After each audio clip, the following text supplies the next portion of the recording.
I can really use a latte right now.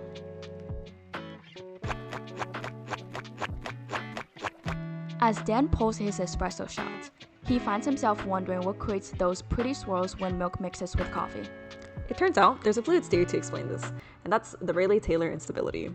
When fluids with different densities are layered, in this case denser coffee and less dense milk, they create plumes and fingers, shown in the diagram here. With this free body diagram, we can express net force with the following equation, given volume is equal to area times eta in the first dimension. We can further simplify this equation to the following.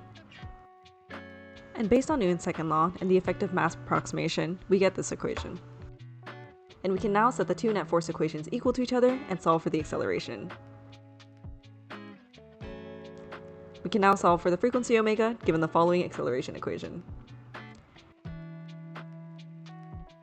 And now we're left with our governing equation, which we can use to determine its stability.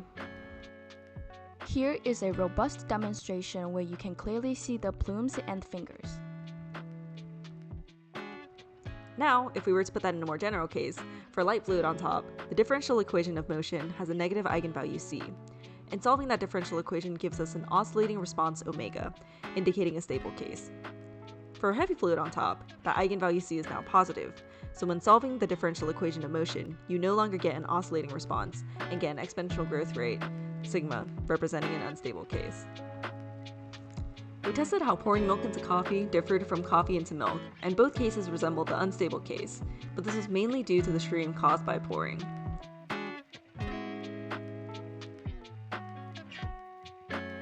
A more straightforward example of the Rayleigh-Taylor instability is if you were to release the two liquids instantly, shown by our demo with water and the more dense blue-colored sugar water. To get a better picture of Rayleigh-Taylor instability, we can use computational fluid dynamics to give us more detail for plume and finger shape that occurs with the unstable case we talked about before.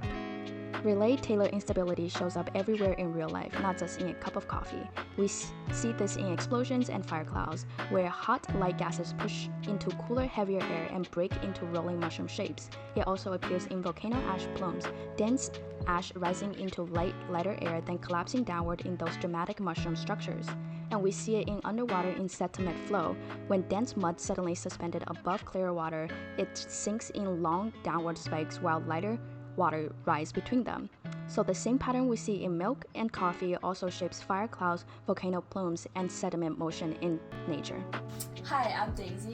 I'm Allison. And I'm Dan, and we hope you learned a latte.